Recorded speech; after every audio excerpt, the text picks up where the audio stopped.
जी, बस यही कहेंगे कि अयोध्या मेरी शान, मेरी जान है तो बिहार मेरी शान है।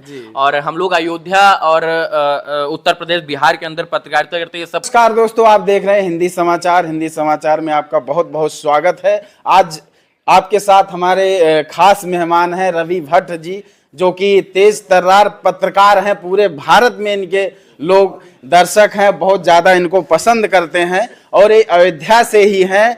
और इनका जो संघर्ष रहा यहीं से शुरू हुआ और आज पूरे बिहार में और उत्तर प्रदेश में पूरे भारत से लोग इनके साथ जुड़े हैं और इनको काफ़ी पसंद करते हैं।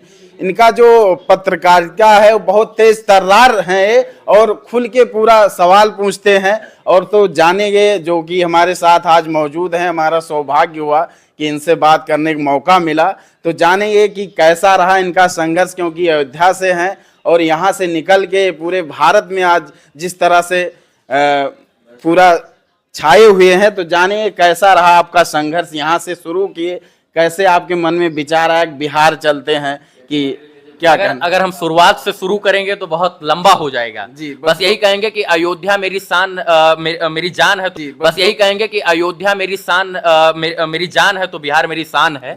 और हम लोग अयोध्या और उत्तर प्रदेश बिहार के अंदर पत्रकारिता करते हैं, ये सबको पता है। संघर्ष की कहानी है। देखिए, कोई हम राजा का बेटा तो थे नहीं कि हम राजकुमार पैदा होते। हम थाली का, सोने का चम्मच, हम चांदी का चम्मच लेकर तो पैदा नहीं हुए थे। हमारे पिताजी कोई नेता मंत्री विधायक तो थे नहीं, या कोई ठेकेदार थे नहीं। हमारे पिताजी एक गरीब किसान थे और उन्होंने हमें बड़ी मेहनत से पाल पोस कर बड़ा किया, पढ़ाया लिखाया। और उनका एक सपना था कि मैं अच्छा करूं, बेहतर करूं।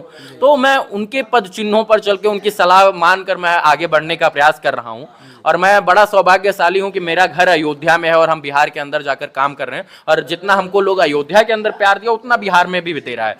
संघर्ष की कहानी है जो है ये है कि जो है, बस इतना कहेंगे कि बहुत सारा संघर्ष है। ये आप सोशल मीडिया चला रहे हैं तो जब आपका कोई गॉड फादर नहीं होता है ना, आप तो अभी शुरुआत किए तो आपको बहुत सारी चीजें यूट्यूब फेसबुक पर देखने को मिल जाएंगी। लेकिन जब मैंने शुरुआत किया तो कोई बताने वाला नहीं था, कोई उंगली पकड़कर चलाने वाला नहीं था कि भाई तुमको इस रास्ते पर जाना है। तो संघर्ष मेरा बहुत लंबा रहा है और उन संघर्ष से मैंने अपने आप को निखारा है। मैंने अपने आप को परखा है कि हाँ, संघर्ष के बाद आदमी का जो है वो अलग स्वरूप होता है। और आज हमको लोग इसलिए पसंद करते हैं क्योंकि मैं ईमानदारी के साथ काम करता हूँ। और मैं कहता हूँ कि हर एक इंसान को ईमानदार होना चाहिए, खासतौर पे पत्रकारों को। जी जी।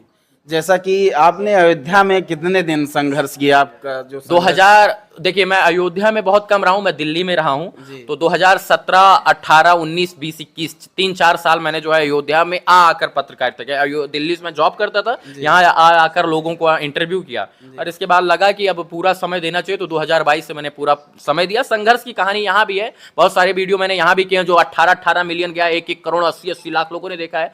और आज मुझे गर्व है कि मेरा बिहार के अंदर टॉप 3 का मोस्ट व्यूज देने वाला चैनल है टाइम्स ऑफ अयोध्या। तो ये गर्व का बात है। लेकिन संघर्ष के बाद एक नई कहानी शुरू होती है, उस कहानी को फिर जो है जीना चाहिए।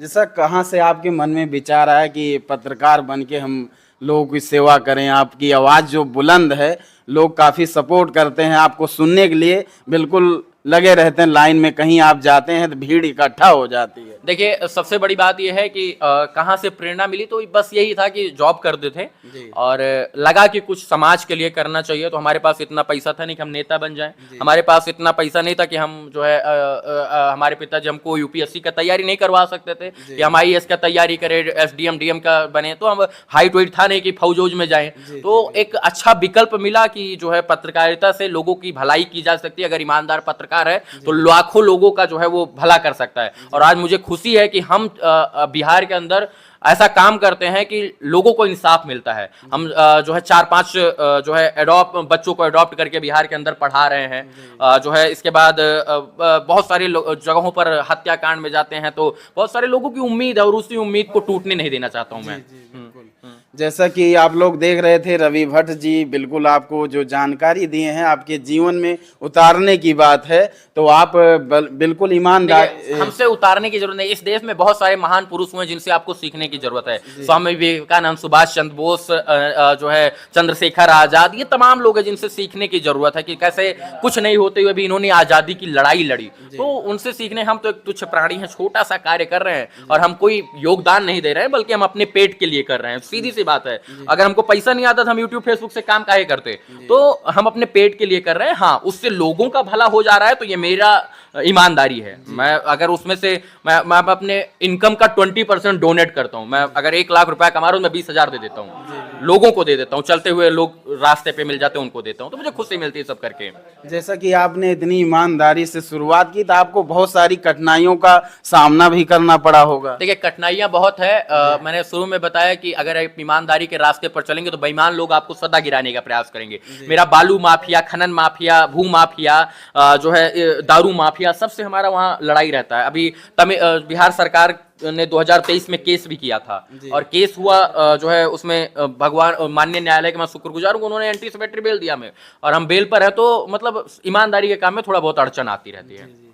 जैसा कि आपने इतना समय दिया, बहुत बहुत बहुत धन्यवाद। हम लोग प्रॉपर समय निकालेंगे और हम जो है आपको पूरा एक इंटरव्यू देंगे। आप बिहार आइए, आपका स्वागत है।